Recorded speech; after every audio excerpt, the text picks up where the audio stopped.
झोपड़ी के भीतर रात गहराती जा रही थी। बारिश की बूंदें टिन की छत पर पड़कर अजीब सी आवाजें पैदा कर रही थीं। हाशिम बाबा अपनी आंखें बंद कर लेटा तो था, लेकिन उसका दिल बेचैन था। तभी एक हल्की सिसकी की आवाज ने उसका ध्यान भंग कर दिया। बाबा ने करवट ली और देखा कि जहरा कोने में बैठकर चुपचाप रो रही थी। उसकी आंखों से आंसू बह रहे थे और उसका चेहरा दर्द से भरा हुआ था। बाबा उठकर उसके पास गया और नरम आवाज में पूछा, बेटी, क्या हुआ? क्यों रो रही हो? तुम्हें किसी बात का डर सता रहा है? जहरा ने अपने आंसू पोंछते हुए कांपती आवाज में कहा, बाबा, जो मैं हूं वो आप समझ भी नहीं सकते। मैं वो नहीं हूं जो आपके सामने बैठी हूं। मैंने आपसे अपनी असली पहचान छुपाई है। हाशिम बाबा कुछ समझ नहीं पाया। उसने आश्चर्य से पूछा, क्या मतलब है तुम्हारी बात का? साफ साफ बताओ बेटी। अल्लाह की कसम, मैं तुम्हारी मदद करूंगा। जहरा ने गहरी सांस ली और कहा, मैं कोई आम इंसान की बेटी नहीं हूं बाबा। मैं एक जिन की बेटी हूं। मेरे पिता जिनों की दुनिया में एक बादशाह थे, लेकिन मेरी जिंदगी तब से नर्क बन गई जब एक इंसानी तांत्रिक ने मुझ पर काला जादू किया। वो मुझे पाना चाहता था, लेकिन मैं उसे नापसंद करती थी। जब उसने मेरी ना सुनी तो उसने जादू के जोर से मुझे अपने काबू में करने की कोशिश की। वो चाहता था कि मैं उसके हर हुक्म की गुलाम बन जाऊं।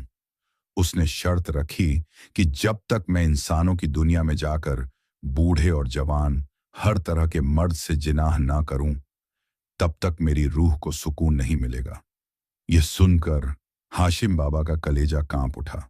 उसके दिल में खौफ बैठ गया। वह सोचने लगा, आखिर ये कैसी आफत मेरे दरवाजे आ टपकी है। जहरा अब और भी डरी हुई आवाज में बोली, बाबा, अगर आप मेरी मदद नहीं करेंगे तो मैं इस खबीस तांत्रिक की गुलाम बनकर रह जाऊंगी। मैं आपसे फरियाद करती हूं, बस एक रात मेरी मदद कर दो। उसके बाद मैं हमेशा आपकी गुलाम बनकर रहूंगी। मैं आपके पास तब तक रहूंगी जब तक आप चाहें। मेरी जवानी आज आपकी अमानत है।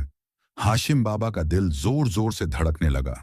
वह अंदर से डर भी रहा था और अपने ईमान को बचाने की जद्दोजहद कर रहा था।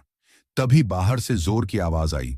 झोपड़ी के दरवाजे पर किसी ने दस्तक दी, लेकिन यह दस्तक इंसान की नहीं थी। ये दस्तक किसी अनजानी और डरावनी ताकत की थी। बाबा ने झोपड़ी का दरवाजा खोला तो उसके सामने एक डरावना तांत्रिक खड़ा था। लंबा कद, लाल आंखें और हाथ में जड़ी बूटियों का थैला। वो अजीब सी मुस्कान के साथ बोला, हाशिम बाबा, इस लड़की को मत पहचानो। ये मेरी गुलाम है। मैंने इसे यहां भेजा था। अब इसे मेरे हवाले कर दो।